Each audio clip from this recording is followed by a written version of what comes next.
and we are really honored to have one of our UGA Griffin campus alumni join us for a short conversation today. Marshall Prude is actually Zooming in with us all the way from California. Hey, Marshall.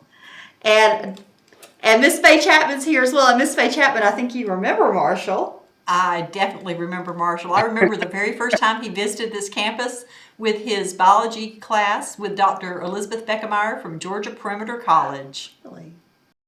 I remember that as well. I remember you coming to visit us, and that was probably the moment that really solidified my decision to attend UGA.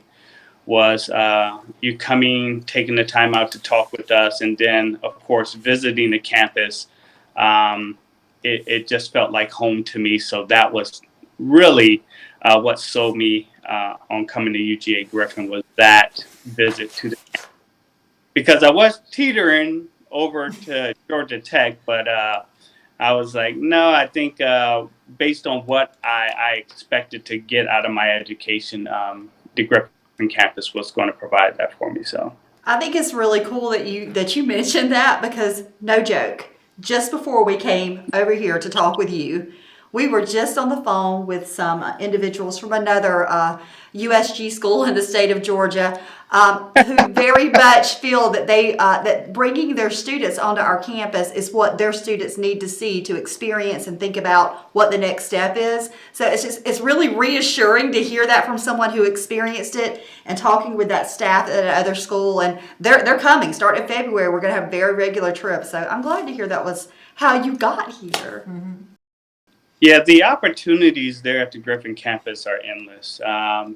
I know that speaking with a few of my colleagues that actually ended up coming and attending Griffin from the main campus and some other campuses at other schools, just the research opportunities, the student to teacher ratio, you can't beat it. I mean, I gained a lot of meaningful experience there at UGA Griffin, and those skills and those experiences still to this day contribute to my professional career growth. Well, tell us a little bit about what you do now, Marshall. So, what do I do? What don't I do, actually, is probably an easier question.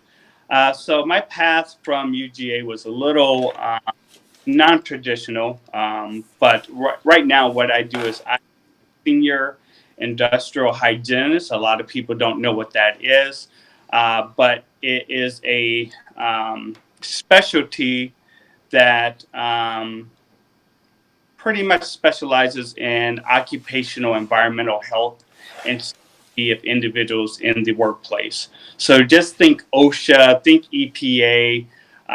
We are the individuals that companies hire to come in, do hazard risk assessments on any type of task that individuals may be doing in a workplace that may expose them to any particular workplace hazards, and basically develop plans and procedures and surveillance measures that allow them to either minimize, eliminate, or monitor any type of exposures employees may have during their workday. Yeah. Okay, so here's what I want to know, because I believe I understand you work for you're with the Air Force. Is that correct? So yes, I work for the Air Force Reserves as a civilian. They call them Department of Defense civilian employees. It's a part of the federal service, so think civil service, federal employees.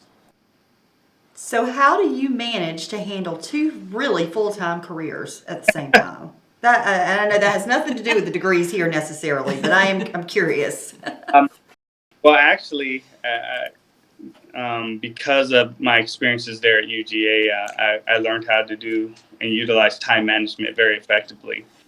But right now, obviously, with what we have going on in the country with COVID, or actually in the world with COVID-19, you can imagine my public health function or duties are kind of overwhelming my daily routine. So it's more public health up to this point, but the course that I took to this position was through industrial hygiene. So Now, I believe you actually earned two bachelor's degrees while you were here at the University of Georgia Griffin campus. Is that correct?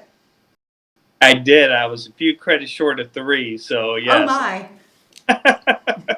My wife was pretty adamant about me moving out to California to be with her. Actually, reconnected with her while there, and we got married right when I graduated. And of course, obviously, I went to be with my family, so um, couldn't afford to stay a few more semesters to get those last credits to get that third degree. But I still hang my hat on the fact that I was able to achieve two. So. That is quite an accomplishment, and I think it's the thing I like hearing about your story is that it's two degrees that we still find that students very often will pursue on this campus together. And I believe I have it correct. I know that you earned the microbiology bachelor's degree through the Franklin College of Arts and Sciences, but also the biological sciences degree, correct, through the College of Agricultural and Environmental Sciences, which sound like they could be two very different degrees and concentrations, but in reality, we're finding that students very often are putting those two together. And so we were really excited to have you come on because I think just hearing your story and what you've done with these degrees is something that will really help many of our students and upcoming students go, you know what, there's a number of opportunities for individuals with this academic background. So tell us how you, because it's a very specific field you fell into. How did you find this field, or how did it find you? So, going back to what you said in regards to pursuing both campus, really what solidified it for me or showed that I had the opportunity to do another degree was the fact that the abundance of research opportunities there on campus, and the obviously the bachelor's degree through CAS is obviously kind of centered around agriculture, and a lot of the research opportunities there were centered around agriculture. So it kind of just made sense to take the extra courses to get the lecture work, since you are getting the experience in the laboratories, whether through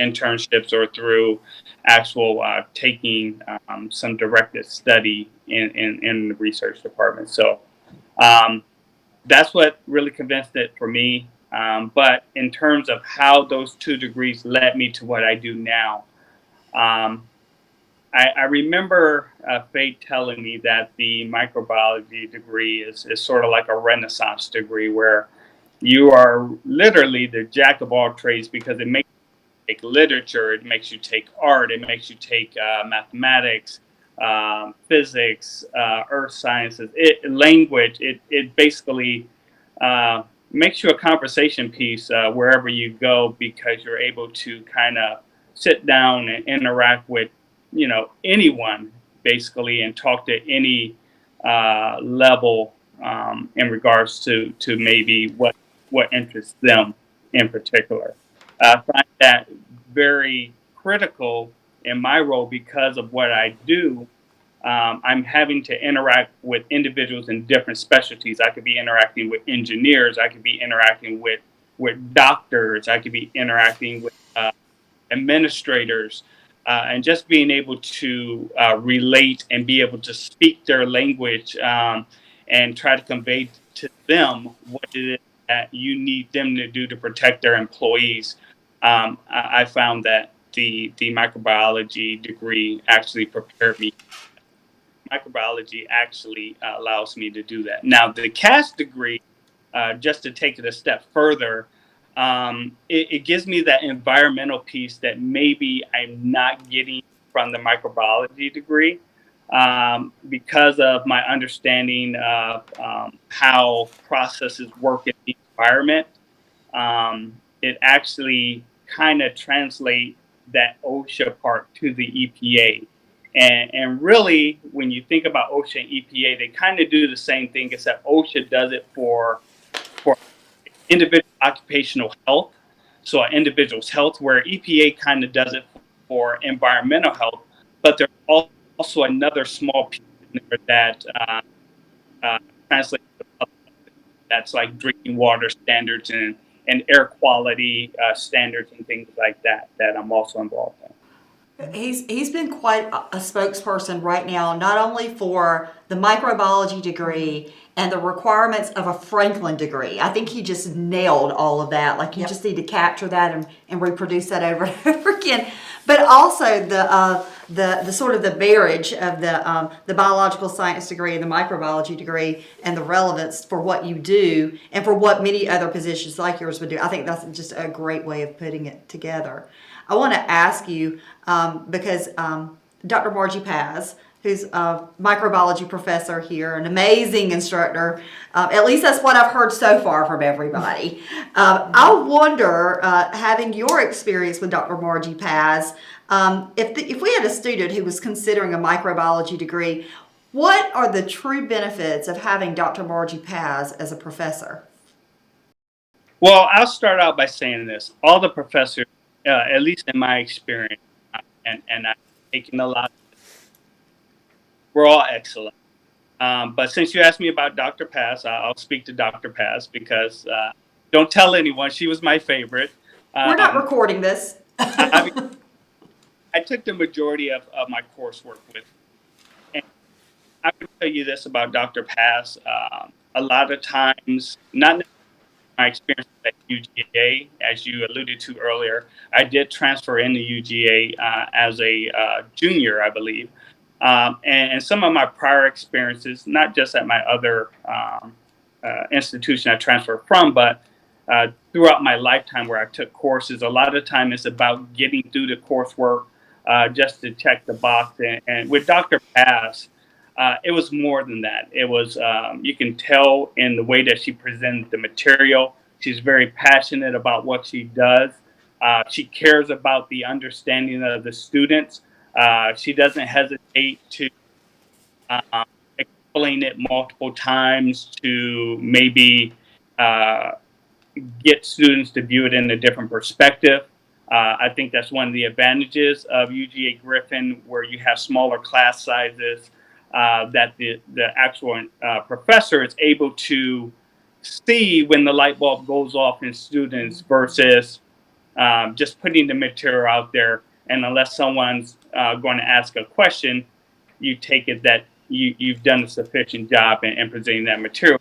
In all actuality, there may be someone there that may be hesitant to ask the question because maybe they're a little bit behind their colleagues or their peers, and they miss something.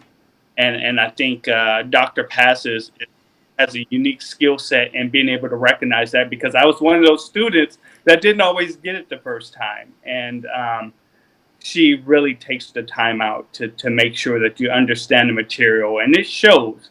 I recall taking a biochemistry class with her, and that first test was very humbling for me. I recall not scoring too well on it, and she assured me that this is not something new and it's not something unique to me. That some students have with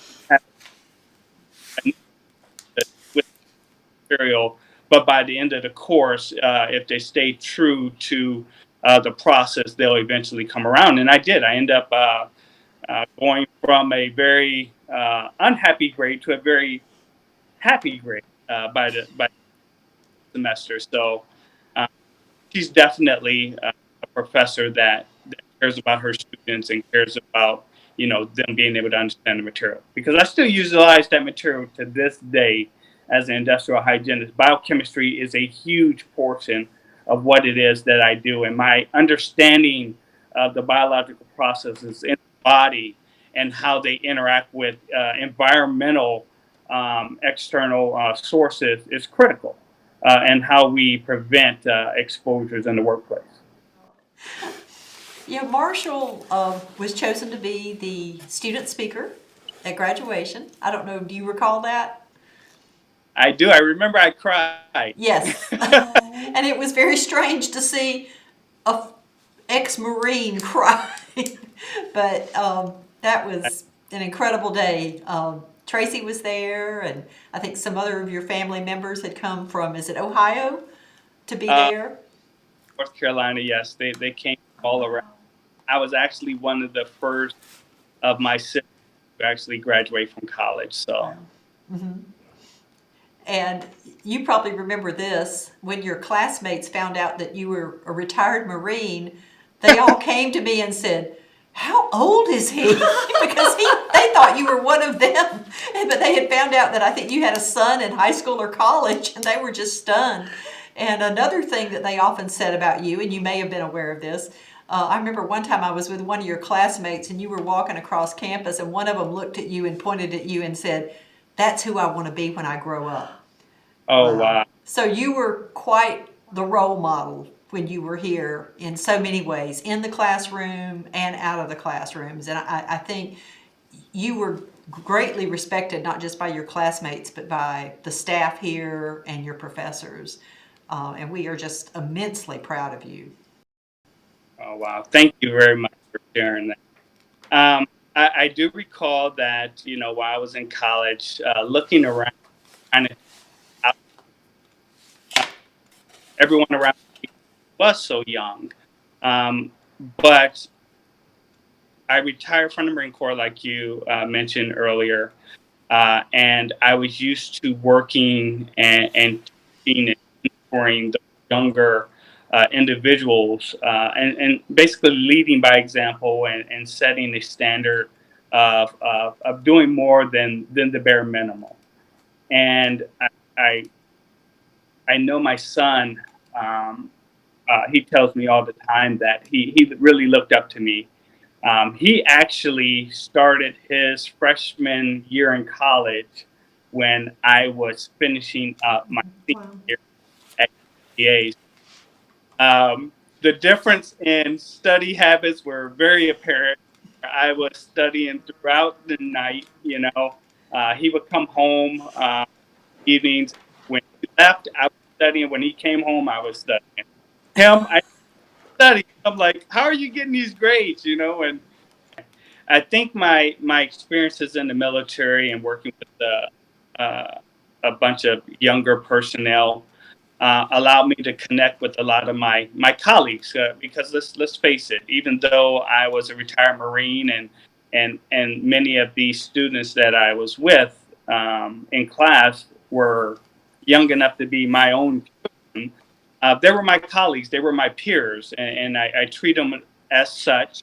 And I think that that's how I garnered some of their respect, was that they looked at me as an equal, and I looked at them as an equal, and that allowed us to help one another get through a lot of this difficult course material. And that's what you need. You need to be able to connect with your colleagues, because you're not in this alone. I wanted to ask you, I understand, was there a big award or recognition I think you received recently? Do you want to tell us about that? Do you want to toot your own horn a little bit?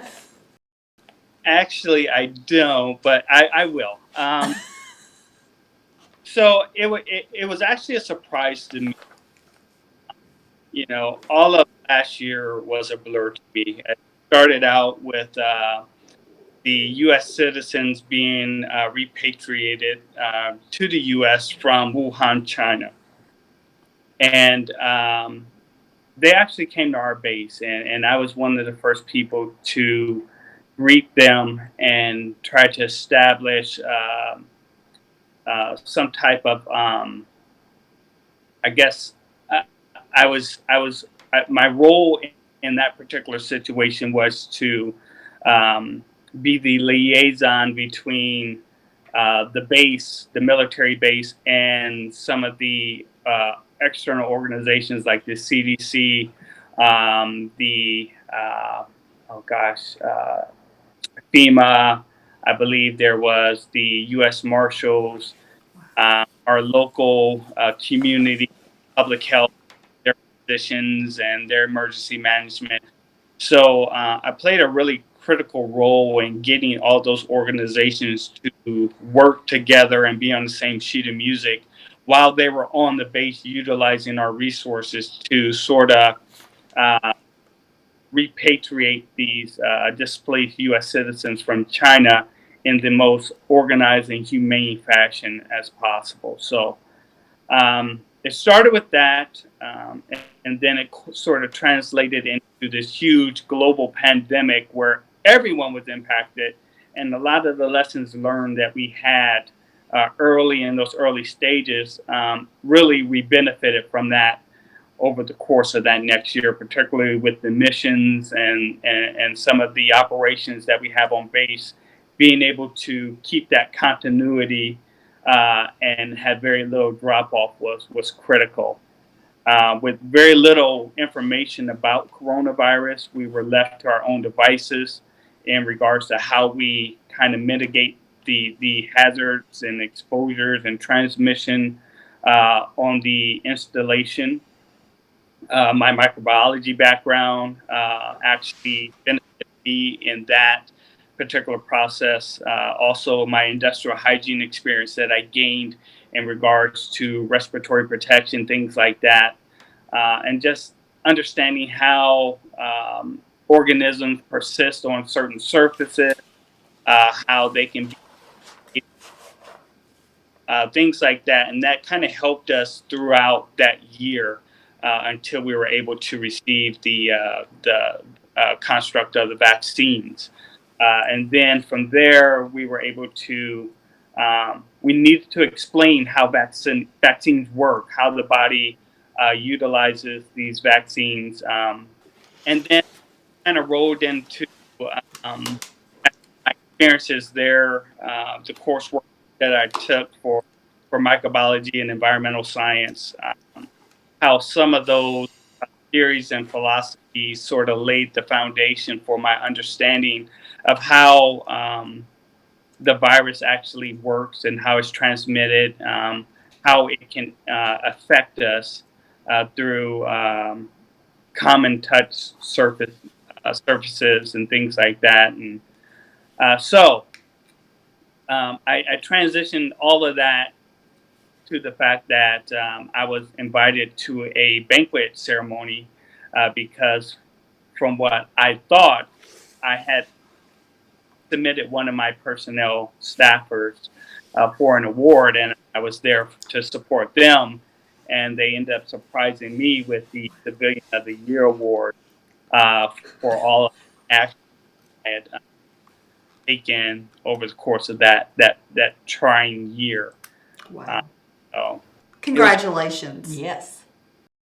and as I stated then, I'll state again here that as a leader, a lot of our successes are not our own. We don't own them. We may be recognized for them, but our successes are really a culmination of the efforts of the individuals that work for us, their successes, the efforts of the people we work for, their successes, and the people we collaborate with. Because a lot of times, particularly with this situation, we were utilizing multidisciplinary teams in order to accomplish certain things. So we will work with engineering, we will work with our police force, we will work with our medical staff. So there was a lot of different uh, disciplinary teams and specialties that sort of culminated in our success there at the base. So it was really a team award, and I thanked everyone for their contributions towards that award. So. But I was going to go back to that first time that you visited campus with Dr. Beckemeyer, and I was wondering if you recall the student who was, I think, like you, a biological science major and a microbiology major. Well, of course, you weren't that at the time. Jared, Who's yes, I remember Jared. Yes. and he is now, by the way, an anesthetist at Grady Hospital in Atlanta. He Wow. worked at the CDC for about a year, and then he went to Emory, got his Master of Medical Science, and I was in contact with him, I think, last fall, and he loves his work at Grady. He's now married, and they had their first baby last, I think, October. That's awesome. Yeah, but I was wondering, do you recall what you asked him? Oh, wow. Asking him a lot of things. Yes, you did. Clearly because very interested in what he was doing. And I apologize because Jared and I have kept in contact through the years. So we've had several conversations. So the exact conversation I had with him at that moment escapes me, but it more than likely would have been along the lines of one, how he decided that he was going to pursue another degree on top of the the microbiology degree that he was pursuing. The other is in regards to the research opportunity.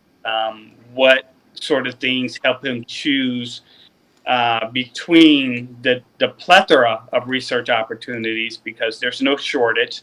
Actually, there's more research opportunities there than there are students. I imagine still exists that construct still exists today. Um, but I was very interested in his work at the Center for Food Safety. I did follow his career as he transitioned over to the CDC. I do recall when he transitioned into his master's program over at Emory University, and that kind of got the wheel sort of turning in my head in regards to exactly where I saw my career going after I graduated. So he kind of laid out a potential path that I could take advantage of if that's the route that I wanted to take. So Yes, and he had been a student of Dr. Elizabeth Beckemeyer at Georgia Perimeter College. And one of the questions I remember you specifically asking him was, you found out that he lived, I think, over in, I don't know, Snellville, Lawrenceville, somewhere like that, which was actually maybe closer to the Athens campus than the Griffin campus. And you asked him why he was driving all the way to Griffin, and he basically explained all the things that you just did about all the research opportunities and the small class sizes. Um, and he just felt like it was the best fit for him. And obviously, we were very happy he made that decision, and then very happy when you made that decision. And one thing I remember about when you visited the campus on that field trip with Dr. Beckemeyer, I remember that we had a hard time getting you out of the Center for Food Safety because you were so excited about the things that you were hearing from those researchers. You just kept asking them questions. And finally, I think Dr. Beckemeyer said, I'm going to leave Marshall here. I need to go. I do all that. Yeah, it was. I tell you, when I got to UGA Griffin as a student, not necessarily as a student, but as a visitor, potential student, I was just blown away. I think um, I think a lot of what's going on in the campus is really cutting edge, despite not necessarily being the main campus where a lot of the funding is necessarily flowing through. Um, we're holding our own there at UGA Griffin. The thing that really sold me was the research opportunities, the fact that you get to work hand in hand, elbow to elbow with individuals pursuing their masters and PhD, and the work that you're doing as an undergraduate is just as important as what those folks are doing as well. And you know that they were where you were at as an undergrad, and now they're in their PhDs or their master's program, and they're putting in that work right alongside you, and they're treating you like you are a part of that, because you are, right? Your name goes up on the poster boards and the presentations. You give your presentation at the end of the semester on some of the work that you've been working on, and what you've learned, and future avenues that this research can go in. And it was just tremendous that the positions that the professors put you in, um, they really get you very comfortable with public speaking. Now, I recall that I don't recall ever having an issue with that, but Public speaking, a lot of my colleagues were very nervous about, and UGA Griffin, they put you in a position to succeed, and that was one of the things that I really loved about the campus. Well, now we're going to go really off script because I wanted to find out about your Teslas. Well, um, being in California, obviously, we have some of the worst air quality in the country, despite being on the coast. Um, a lot of that, a lot of environmental factors, the heat. We have the ocean right there. Um, Without giving a lecture in weather, it's pretty bad. There's a lot of people who live here. They come here from all around the world, so it's pretty crowded here. Traffic is pretty bad. And therefore, we have a lot of emissions and greenhouse gases that sort of collect here. So, the state of California, they're saying, hey, if you get an electric vehicle, not only will we give you a discount on your electricity, your utility bills, we're going to allow you access to the privileged lanes, which are called carpool lanes or fast track. You get to travel in the fast track lane without having to pay. So fast track is like the Peach Pass, I believe it is, there in Georgia, Yeah. where you travel in the privileged lanes, don't have to have more than one passenger in the car with you, and you pay a fee. Well, if you have a Tesla here in California, you don't have to pay regardless. My wife loves it because she never has to go to the gas station, and literally, it adds maybe 40 or $50 a month to our electric. Mm. We were using that much in gas alone every week. So, yeah, that's how we ended up with a Tesla. That, along with the fact that my wife was working in LA and the commute there in the Challenger, we had the Dodge Challenger. We were consuming about $400 a month Wow. in gas for her to commute. What was it? 30? No, I want to say it's like 45, 50 miles. So we were using four or $500 in gas, and then you add on the fact that she doesn't like to sit in traffic, so we were paying for fast track. That's another $400 a month. So with car payment, insurance, that was over $1,000 easily, and we're like, Tesla is probably the best way to go. So we pay $50 a month in electricity. We get to track for free. That's another $400 in our pocket. So that's really like $800, and we're pretty much, once you offset the car payment, we're actually in a better position, and we have a pretty nice car. So end up with Tesla. I think we just had a Tesla commercial Yeah, right there. I think I need to come visit because I've never been in a Tesla, and I hear it's quite a different experience. It is. It is. That was about 4 years ago. We've had the Tesla, and now we still have the Tesla. And my wife has obviously progressed in her career just like I have, and we have invested in a Maserati. Oh. Um, we have a Tesla, and then we have a car that has a drinking problem. The Maserati, we'll put about $70, in that thing, and also fill it up. Um, like $5 a gallon out here in California for premium. Wow. And yeah, you're spending about $70 to fill that thing up. So as you can imagine, we probably don't drive that as much as the Yes. Tesla. What an amazing story. Yes. Yeah, that's so inspiring, and I mean, obviously proud to have you as one of our alumni. And wow, just tremendously inspiring, and so proud of you. I wish I had known you before. I was saying during one of the breaks, we need to get him back on campus. He's a but rock you're star. a little far away. Well, the plan. I'm sorry, I don't want to kill the audio. Can you hear me? Yes. Okay, the plan is, and my wife is holding me to this, is that we will probably end up working for maybe another 6 or so years. And then we're going to retire.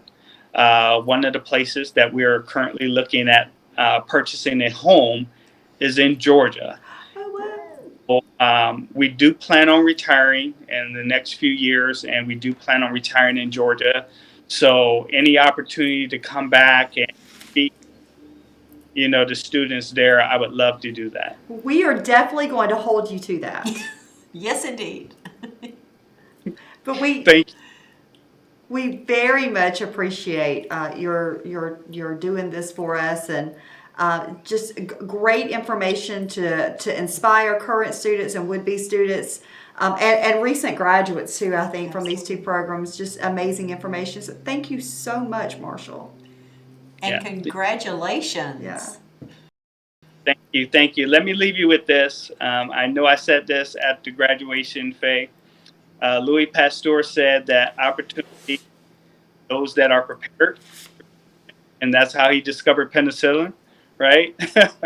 All the opportunities that students are going to get at UGA Griffin is going to open up so many opportunities for them to obtain even more experience, to open up even more opportunities. So just think of the work that you're putting in there at UGA Griffin as what is going to help you open doors in the future. Very cool. Excellent. Thank you.